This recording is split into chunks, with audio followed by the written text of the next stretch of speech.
So good afternoon. This is the first and frankly, one of the most exciting I've ever done interviews for round 5 of Global Conversations Behind the Stage. Today we interview Dacquiri Baptiste, who is the Chief Operating Officer of the Orpheum Theatre.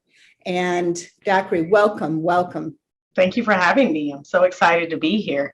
And just to be clear, it's the Orpheum in Memphis, Tennessee, because as we know, there's tons of Orpheums all over the country. So I want to make sure I'm shouting out the city from where I sit. Extraordinary, unique story.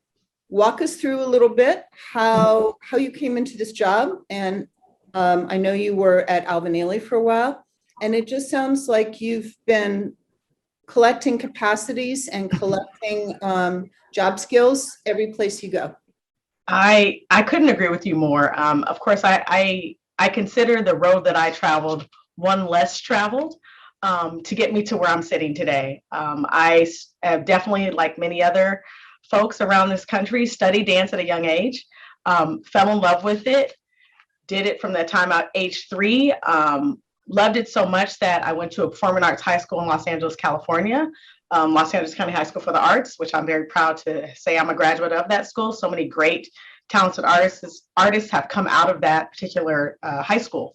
When I graduated high school, I honestly had no idea what I wanted to do, but the only thing I had ever done was dance. So dance was certainly my vehicle, my conduit to whatever I thought I wanted to do. I was able to attend the Ailey School in New York City in the certificate program. At the time, they did not have the BFA. That's how long ago I went there. And I did the certificate program for 3 years. While I was there, I trained heavily, 15 to 17 dance classes a week. I was working 3 jobs. I had the full New York City experience. I went, and when I landed in New York City, I actually didn't even know where I was going to live. But I was fortunate enough to have enough people in my circle, in my community, that made sure I was always taken care of, and I'm forever grateful for that.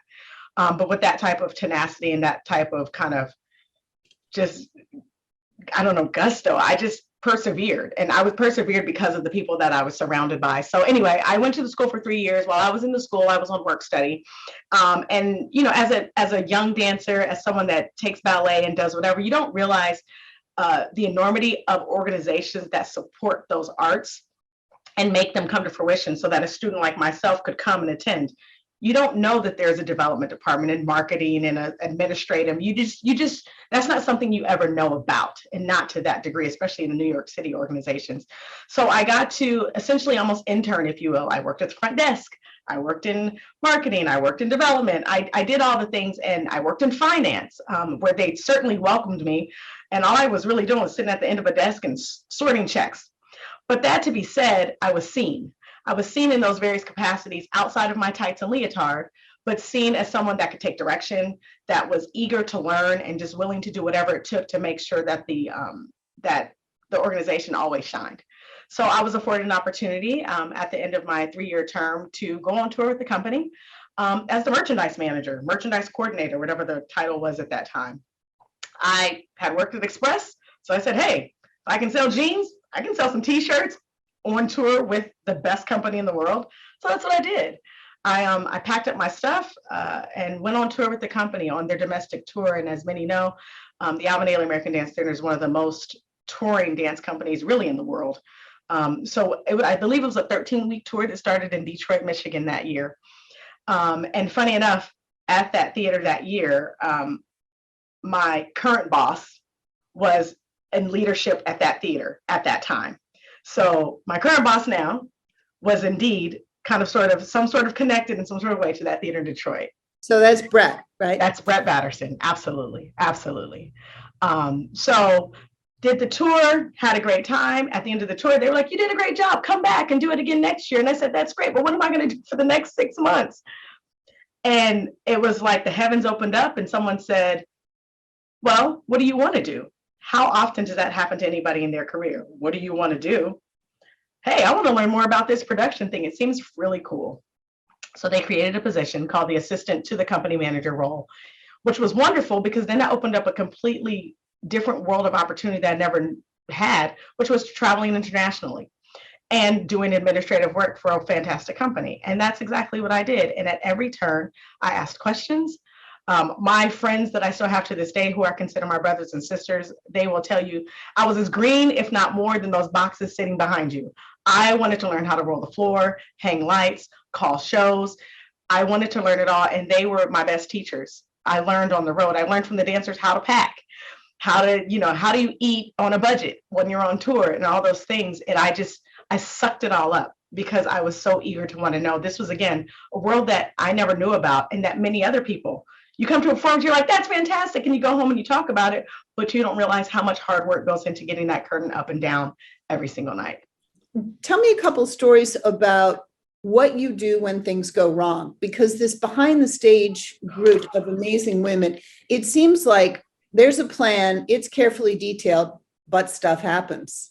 The luxury of being able to plan, the word you just used, you plan as much as you can so that the basic things of what needs to happen is taken care of when you don't have to second guess it. Because inevitably, moments like a camera shutting off, lights going off, an earthquake, rainstorm, whatever, it could happen, and you don't want to have to worry about the things that should have been planned a long time ago. So, God, what is a good 2001, 9/11, 2001. I was getting ready to start my first international tour with the company, and then 9/11 came.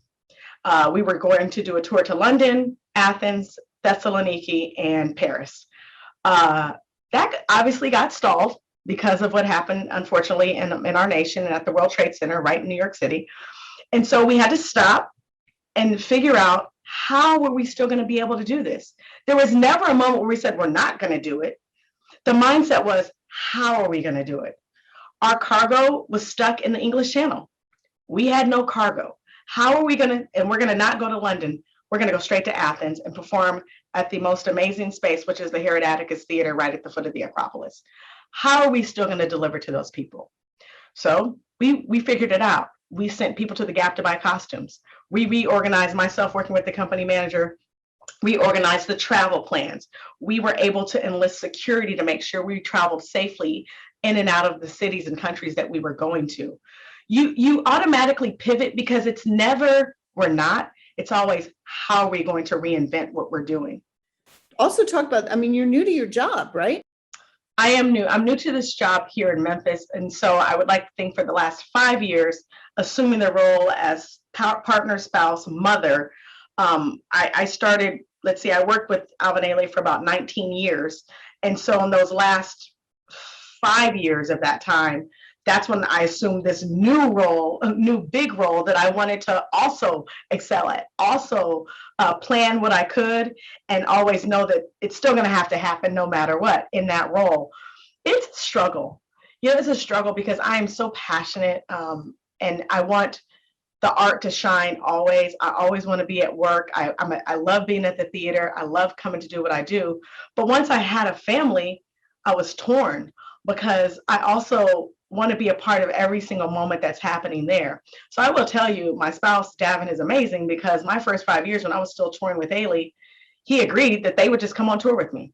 So for the first 2 years, really, of my daughter's life, she got to travel as well as my husband with me around the world because he worked for himself.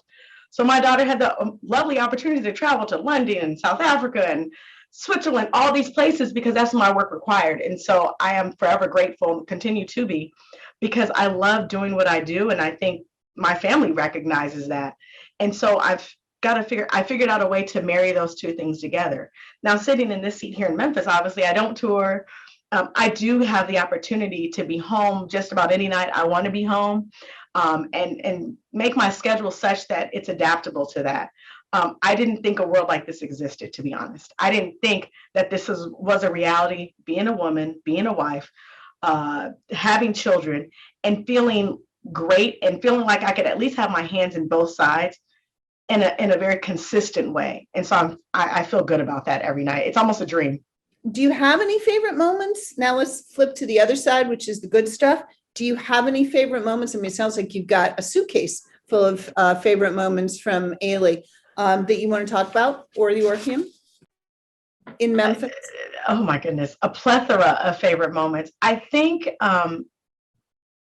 to kind of sort of summarize, because there's so many, the favorite moments are the continual opportunities to explore new territory, to learn new things. Favorite moments would be, as I mentioned before, my first time ever landing outside of the United States into Athens, Greece. Like, what kind of moment? Like, my heart was so full that I'm here on this airplane. I'm charged with making sure I'm keeping people safe and moving them from one place to another. In that moment, there was more of a feeling. Getting the opportunity to sit at a table with Judith Jamison and discuss her needs and how she was charging me to fulfill that. And then on to Robert Battle and sitting with Sharon Luckman, executive director, and then Bennett Rink, being a part of a conversation that not many people get an opportunity to be a part of. And then another wonderful moment is being recognized for that, not just internally, but externally by Brett, and him saying, like, come run opposite my theater. I know you may not think it's all glamorous and glorious of what you were doing before, but you certainly have the skill sets, and I think you can do wonderful things. And then also maturing throughout that process and recognizing in the beginning, being so grateful and so you'll do whatever, but then owning that and recognizing that they're acknowledging something that you do have inside of yourself. So don't count yourself short and live in that moment. And so that's a great way, I think, for me to summarize the greatness of what I've been able to do, and knowing that it's not over. That's what I'll say. What do you do all day long, every day, when you're not at home being a wife and a mom? And we can pivot to some of your specific accomplishments and plans and how you've dealt with the pandemic. Oh, wonderful. So my day-to-day has a lot with, I would like to say, advocating, addressing concerns or needs of my team, running operations, right? I'm taking care of the housekeeping staff, security, building supervisor, our large ushers, usher force, if you will, our front desks. It's managing literally all the operations. So when I came here and assumed this role, I'm working with a lot of people that have been at this organization for a long time. And I simply said to them, whether they like me or not, I'm here to advocate for you. I'm here because I do have that seat at the table. So you have to communicate with me the needs. I don't need to know what valve needs to go in the toilet. I don't need to know what cleaner is the best cleaner. That's not my job. That's your job. But you have to convey to me the needs that you have so I can make sure we're able to execute them at the highest level here at the Orpheum. And so my day-to-day is certainly, it's a lot of meetings, but that's okay because that's communication in my ring. But making sure that people feel supported and advocated for so that I can push forward initiatives and the planning and build out policies and procedures that are effective for both our staff as well as the patrons are going to receive coming from the outside. Talk a little bit about what the last, 14 months it is, has been like now, and some of the ways I know there's one really playful one I want to get to.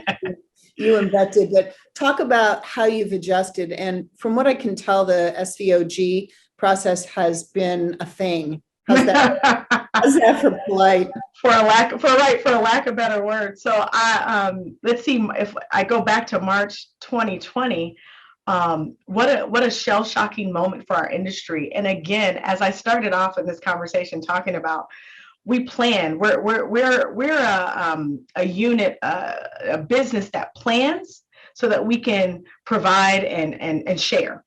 So we're planners. So when this all happened at the beginning of the pandemic, we were just like, okay, this is going to be a few hours. Let's plan for the next 2 weeks and then we'll be fine. It's going to be okay. And then it kept going and going. And then it was like, we don't want to have to cut back on here and we don't want to have to do this. And we had these major plans, but we have to reimagine. It hasn't, fortunately, we live in Tennessee. It's a little different. Obviously, every state has kind of dealt with this pandemic differently, but also acknowledging the fact that it is real and it is something that has affected all of us. We just basically pivoted. We didn't stop and never felt like we stopped here. Exactly. We stopped for a moment to say, how can we operate within this? But we never didn't come to a full halt. And that's been quite lovely. Brett Batterson, we sat in one meeting, one of my check-ins one day, and he said, I have this crazy idea. And I think we can do this in the midst of a pandemic. We can't have any shows on our stage right now, unfortunately. And that's not because we weren't willing to do whatever it took to do that. It's just because shows weren't traveling. There were so many unknowns still last summer, when you go back and think about it, that it just wasn't safe. But we could do some things inside as long as we talked to our county health department and put the safety measures in place. He said, let's put mini golf on stage. And I looked at him and I was like, are you crazy? Let's do it. Why not? It gets hot down here in the Mid-South in July and August, and putt-putt's technically usually outside. We're going to provide our stage and our space to bring people in here and play putt-putt. Nine holes. You get to come in our stage door, which is not usually open to the public. You get to poke around back there, see what we have going on back there, and then take the main stage and play putt-putt for an hour and a half. Socially distanced, small groups, and the best part of it all, they were all Broadway themed holes. So we it wasn't just out of like whatever. We still tried to be intentional about what we were doing to still provide that theatrical element. We even dressed it up for Halloween and had a scary golf on stage, and our theater is known for having a few ghosts hanging out here. So we leaned all the way into that. We started hole-in-one campaigns, and people came back more than once. And it just was such a team effort. We got to hire back some of our stagehands in a time where that just wasn't even heard of. They built it. Brett designed the holes. He's formerly a scenic designer. And we now jokingly call that the longest running show in Orpheum history because it ran for 17 weeks. Something we thought was going to run for maybe 4 to 6. It ran all the way till the first weeks of December. And what great way to do that. We were able to show movies a few times. Our mighty Wurlitzer organ got restored over the course, it started before the pandemic and was finished. And we wanted to do a show to showcase that. And we were able to do that in November and bring in about 200 people, which is 10% of our capacity. But it was wonderful to be able to do and showcase that. We did a few concerts from here and there. And then, of course, the pandemic ramped up again after the holidays. So we kind of calmed down a little. But I will say that we never, fortunately, came to a full halt. All we did was pivot, plan, and still share. And our education department did the same thing. They took everything virtually. Unfortunately, obviously, they didn't do a lot in person, but they did everything virtually and still attempted to touch as many people as they would in any normal year, as we call it. Talk about being, if you're comfortable doing so, your position in the C-suite, head of operations as a woman of color. Heavy lift. I think there's such a strong importance on why I do what I do and how I can create opportunity, even just from a visual standpoint, in spaces where we don't usually show up. One, being a woman, and certainly being a woman of color. I sit on meetings nationwide once or twice a week, and I am the only person. I am the only person sometimes of color, and sometimes I'm the only woman, but that doesn't mute my voice. I think it's important to remember you have that seat for a reason, and that you've earned that, and that it's necessary to be a part of those conversations and speak up. I think in particular, sitting in the city of Memphis and the history that is behind this city, and the racial divide that existed and still exists about where levels, people try to keep checking these boxes about like, oh yeah, we have a few Black people, check the box. Well, what exactly are they doing, and how influential, and how are their voices being heard? I feel like where I sit, I get an opportunity to have my voice heard at the table in a genuine way. I think I did share the story with you that when I did take this role, a very close friend of our family, someone I would consider to be an aunt, her mother is from Memphis. And when she found out I was taking this job, she cried. She cried because she remembers being that young lady who used to have to enter this particular theater through the Black entrance to go to the balcony just to enjoy entertainment. And now someone that looks like her and resembles her family gets to sit in a C-suite seat and be influential in that. And that means a lot. And I don't take that lightly at all. I think it's important that we uplift one another in these spaces, that we continue to reach back and share our stories so that other little Black girls like myself see that and see that you don't just have to be the entertainment. You can be a part of the conversation that brings the entertainment to the stage. Talk a little bit about, if you can, where you do influence what we see on stage, what we see on stage in Memphis, what's considered worthy, what's considered interesting? I can speak a little bit about it, but because I started in June of 2019 and the pandemic hit of March of 2020, it's still baby steps into the journey. Right now, what I do, I'm going to take that back. I do have influence on programming to a certain degree, depending on what the programs are. We have a very collaborative spirit here in working at the Orpheum. Obviously, Broadway is this on this pedestal, and that's a little different how that gets programmed, because in all honesty, that has a lot to do with routing. But we have we have our two buildings and the booking departments in those buildings. There's conversations that are had before things usually get the stamp. A lot of it is financial, and a lot of it does have to do with what makes sense to be intentional about what we're putting on our stages. How are we offering entertainment that's going to reach every corner of the makeup of the city of Memphis? And honestly, I think we do a decent job at that. I think there's always room to grow and learn, but you just have to get out there and figure out what makes the most sense at the time in which it's available. One of the things that really occurs to me is that the Orpheum is in a unique situation, being in the South and being, a commissioning organization to elevate different voices, right? Which I think is going to be super necessary inside and outside of dance to keep people coming into the theater. Absolutely.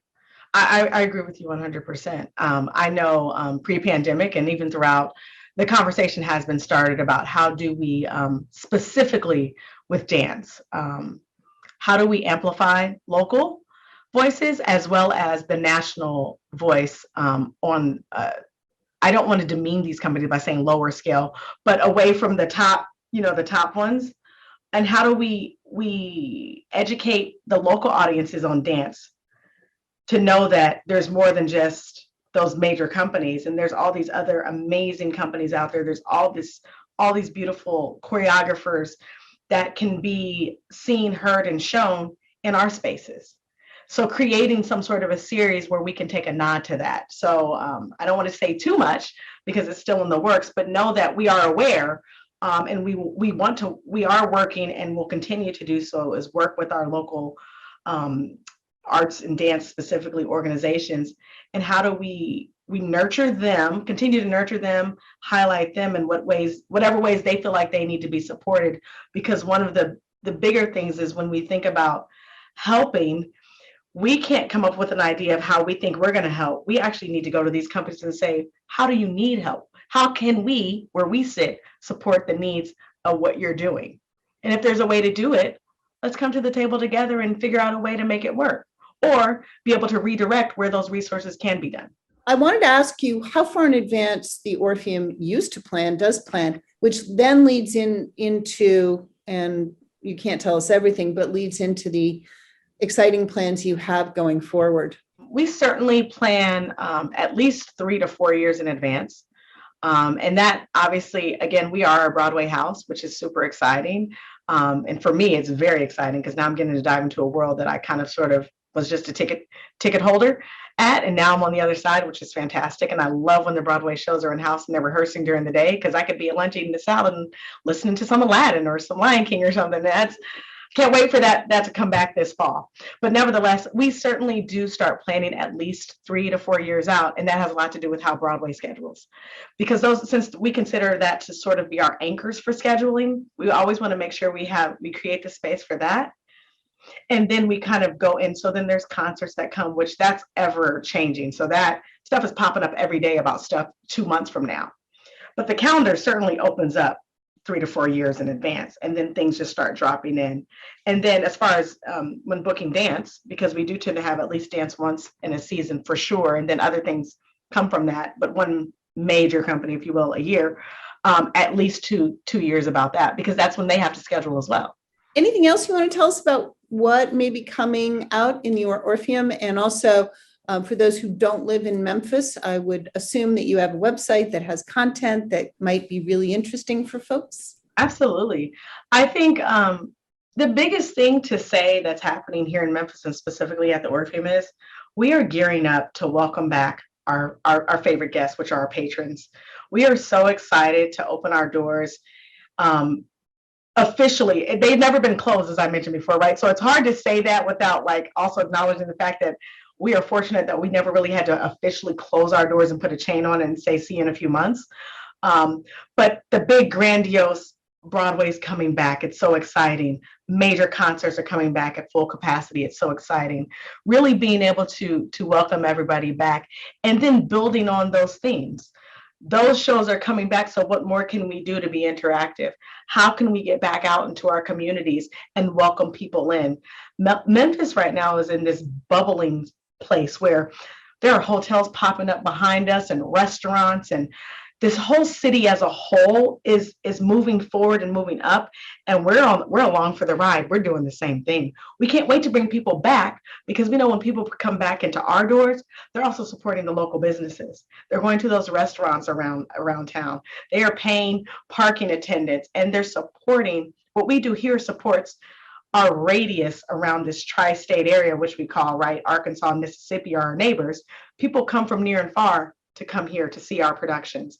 And so we're ready. We're polishing up our stones outside, painting, getting signs up, carpet, the whole thing, to get ready to allow everybody to be our guest, for lack of better words. That sounds so wonderful. And I love that you pointed out that it's not just people from within the city of Memphis. Oh, yeah. But you're bringing in people who otherwise might not get to see any of these companies, be exposed to these ideas, and they're going to hang out in Memphis probably at least one day. Right? Absolutely. We love that. We love that. So bigger, certainly bigger and better things to come. Getting through this first year is our biggest hurdle. Obviously, it's a business, so financial trajectory is a big thing right now. And then you already made the mention of the SVOG, the Shuttered Venue Operators Grant. We're waiting with bated breath to see what happens with that, because yes, indeed, we did apply. And knowing the outcome of that is going to help us grow even more and provide even more to our community. So we're looking forward to that. Yeah, I think a lot of people are. I was just looking at APAP's newsletter today, and they've done, I think, a magnificent job. And we did interview their extraordinary CEO. Right. But not that many applications have been approved. I mean, this is a slow process. Do worry about those venues who are just hanging on. You know? And they're so important. It's sad in a sense, because a lot of this financial help could have been better used, I think, but in the beginning of this pandemic. And now we're at the end. And granted, so a lot of people we're fortunate enough that we are okay. We can make it through, but with this extra will help us get even further ahead faster, depending on when we get it. But so many other places have had to fold and close and may have not even met the requirements because they had to shut down and never to be reopened in this pandemic. So there's something to be said about the help, which we're ultimately grateful for. But then what happens to the smaller companies that did have to close? Will they receive any relief to restart what they once were so passionate and put all their efforts into? I just want to thank you so much, Dacquiri Baptiste. It has been such an honor and such an incredible pleasure. We could probably keep talking on and on and on, but maybe we'll do it again. We should. Thank you for the opportunity. I think the work that you're doing with the Dance Data Project it's fantastic. It's long overdue. And I just hope that more people hear this conversation. They acknowledge the work that's being done and drive people to your place, because it's certainly a wealth of information just in one click. We are so looking forward to see the wonderful things that come out. Say hey to my friend Brett, who's always a supporter of ours. And thank you very, very much. It's been my pleasure today. And I don't want to forget to mention our website. You tried to plug me for that before and I forgot. But if you want to find out anything that's happening here at the Orpheum, be it education, community engagement, volunteer opportunities, work opportunities, shows, events, rental of the space, please visit our website at orpheum-memphis.com.